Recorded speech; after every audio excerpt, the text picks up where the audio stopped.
네, 이지바이블의 김종호 교수입니다. 오늘은 복음서에 나타난 예수님의 비유 18가지 중에서 10번째 밤중에 찾아온 손님 비유에 대해서 한번 살펴보도록 할게요. 오늘은 제가 본문을 한번 읽고 시작을 하도록 하겠습니다. 너희 중에 누가 벗이 있는데 밤중에 그에게 가서 말하기를 벗이여 떡 세 덩어리를 내게 빌리라. 내 벗이 여행 중에 내게 왔으나 내가 먹일 것이 없노라 하면 저가 안에서 대답하여 이르되 나를 괴롭게 하지 말라. 문이 이미 닫혔고 아이들이 나와 함께 침소에 누웠으니 일어나 내게 줄 수가 없노라 하겠느냐. 내가 너희에게 말하노니 비록 벗됨을 인하여서는 일어나 주지 아니할지라도 그 강청함을 인하여 일어나 소용대로 주겠다. 이런 말씀입니다. 이게 좀 이렇게 나와가지고 좀 헷갈려요.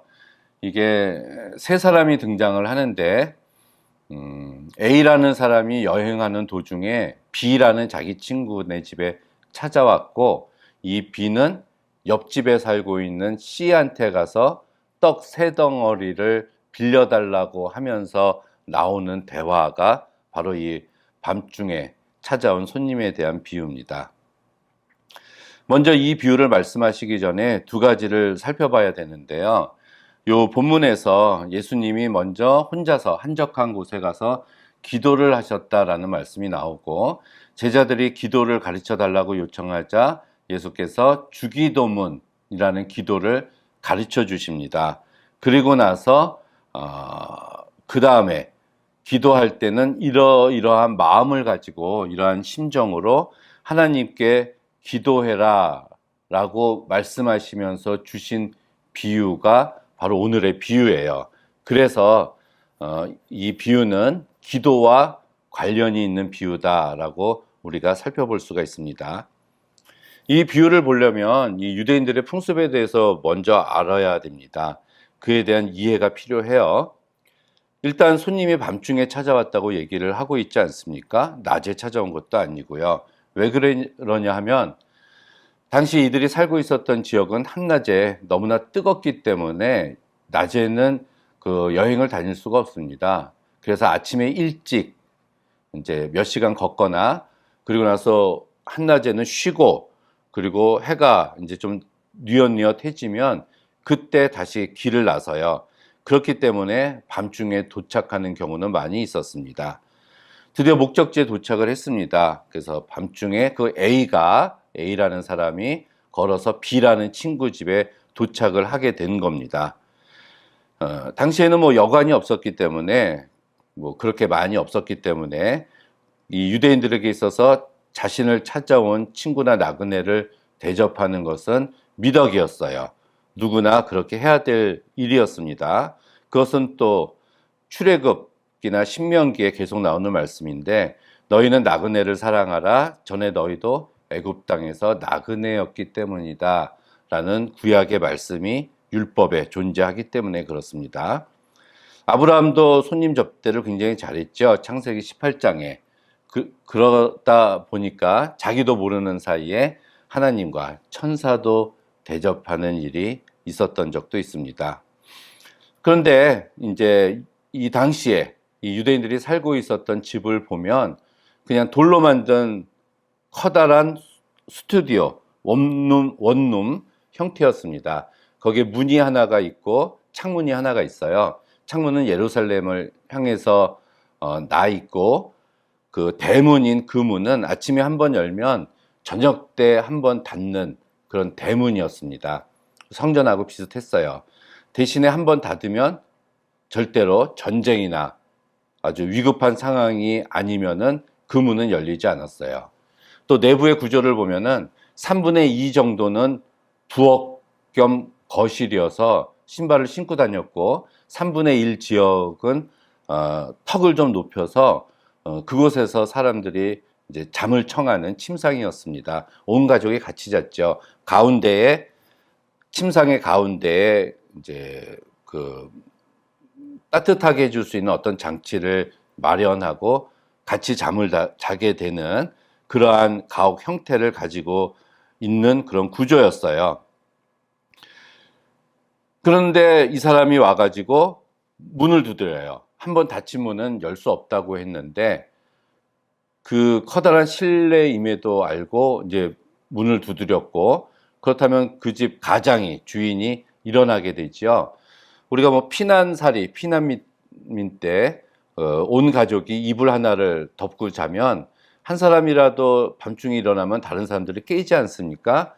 그것처럼 이제 이 주인이 맞이하러 나가게 되면은 아이들이 깹니다. 그래서 이 말씀에 아이들이 나와 함께 침소에 누웠으니 일어나 내게 줄 수 없노라 라는 게 그런 맥락에서 나온 말씀이에요. 이렇게 다 누워서 자고 있는데 내가 일어나게 되면 다 깨우게 되니까 다른 조치를 취할 수 없다는 얘기죠. 그런데 여기서 이제 문제가 하나 생겼습니다. 그것은 이제 집 안으로 들여보내 줬는데 이제 배가 고픈 거예요. 허기가 진 상태였죠. 그래서 빵을 줘서 이제 먹여야 되는데 이 집에 빵이 없었다는 얘기예요. 대부분 이 유대인들은, 당시에 이스라엘 사람들은 매일매일 빵을 만들어서 구워서 먹었습니다. 그리고 그 빵 한두 개 정도는 꼭 남겨둬서 그 남겨진 빵을 누룩처럼 밀떡으로 만들어서 썼어요. 그래서 웬만한 집에는 다 있는데 이날 이 집에는, 이 B의 집에는 그 빵이 없었어요. 그래서 이 B가 C의 집으로 갔다는 얘기예요. 빵을 얻으러. 자기 집은 떨어졌지만 항상 빵을 남겨두는 습관 때문에 이 C라는 그 마을의 이웃집에는 빵이 있을 거라고 확신을 했기 때문에 찾아간 겁니다. 그러면은 또 어떻게 돼요? 또 문을 두드려야 되면은 한번 닫혔던 문을 다시 열어야 되는 거고요. 그럼 그 주인이 일어나게 되면은 그 집에서도 똑같이 잠을 자고 있었는데 아이가 깨어나면서 그것으로 인해서 온 집안이 또 시끌벅적지근하게 되는 일이 발생하게 되지 않습니까? 이 B라는 사람은 C라는 집에 찾아가서 그렇게 문을 두드리면서 땅을 달라고 요구하는데 그것도 자기가 먹을 것도 아니었잖아요.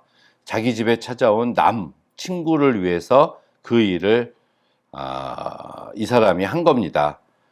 그러면 그때 떡 세 덩어리를 구하니까 그 C라는 사람, 이웃에 살고 있었던 사람이 그 모든 상황을 헤아려서 이 상황이 어떻게 돌아간 건지를 알고 있었다는 얘기입니다. 이렇게 큰 신뢰를 무릅쓰고 닫힌 문을 열어달라고 하고 아이들이 잠자리에서 깨어나게 되는 상황까지도 무릅쓰고 와서 떡 세 덩어리, 빵 세 덩어리를 달라고 하는 그 마음, 그 강청함. 자, 네가 내 이웃에 사는 벗이기 때문에, 이웃 사촌이기 때문에 내가 그 떡을 너한테 주는 것이 아니라 이 C라는 사람이 이 모든 상황을 알고 있음에도 불구하고 그 큰 신뢰를 무릅쓰고 찾아와서 떡 세 덩어리를 달라고 강청함, 너의 그 강청함을 인해서 우리 집에 있는 떡 세 덩어리를 너에게 주겠다. 이렇게 이 비유가 끝나게 되고 예수께서는 그렇게 강청하는 마음으로 기도를 해라. 요 말씀입니다. 뭐 간단하죠? 여기서 이제 강청함, 간청함이라는 단어가 나오는데 이게 뭐 아나데이아라는 히브리어예요. 이걸 보니까 부끄러움을 모르는 끈덕진, 뻔뻔스러움, 뭐 이런 뜻으로 쓰인 그런 단어입니다. 이거를 이제 영어 성경 같은 걸 보니까 NIV는 그 사람의 대담함을 인해서 떡을 준다. RSV는 그의 끈덕진 졸라됨 때문에, NEB는 그 요청의 부끄러움 때문에, 강청함을 인해서 공동 번역은 귀찮게 졸라대서 내가 그 떡을 줬다. 이렇게 굉장히 이 강청하다라는 단어가 다양하게 번역된 것을 보면 이 단어를 번역하기가 굉장히 어렵다라는 얘기입니다. 결국은 예수께서 먼저 이 한적한 곳에 가서 기도하는 모습을 보여주셨고요. 우리가 기도의 내용은 주기도문으로 기도해라.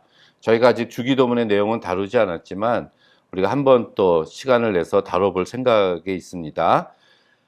기도의 내용은 주기도문으로 하고 우리가 기도하는 이런 마음은 이러한 강청함, 간절함, 어떻게 보면은 부끄러움을 모를 정도로 뻔뻔스럽게 졸라대듯이 이렇게 기도를 하나님께 해라라는 문맥에서 오늘 이 밤중에 찾아온 손님이라는 비유가 등장을 하게 됩니다. 여기서 그 하나님에 대한 소개가 바로 그 다음에도 나와요. 우리 누가복음 11장에 보면은 너희 중에 아버지 된 자로서, 이게 하나님 스스로를 가리키죠. 누가 아들이 생선을 달라 하는데 생선 대신에 뱀을 주고 알을 달라 하는데 정갈을 주겠느냐. 너희가 악할지라도 좋은 것을 자식에게 줄 줄 알거든. 하물며 하늘 아버지께서 구하는 자에게 성령을 주시지 아니하겠느냐. 모든 아버지는 자기의 자식이 악할지라도 자식에게 좋은 것을 주려고 한다는 말씀 속에서 우리가 하나님을 아버지라고 부르지 않습니까? 하나님께서도 우리에게 주신다는 얘기예요. 그렇다면은 우리가 예수께서 기도하신 것처럼 우리가 골방에 들어가서 우리가 간절히 하나님과 깊은 만남의 그런 자리를 갖고, 그리고 바른 기도, 가르쳐 주신 그 주기도문과 같이 올바른 기도를 하고 이 마음만은 간절하게 하나님 아버지께 기도한다면 그 아버지 되신 하나님께서는 자식에게 좋은 것으로 주시겠다고 말씀을 하신 겁니다. 아무쪼록 이렇게 열심히 이런 간절한 마음으로 기도하셔서 여러분들의 기도의 제목과 마음의 소원들이 다 이루어지시기를 주님의 이름으로 간절히 축원합니다. 네, 감사합니다.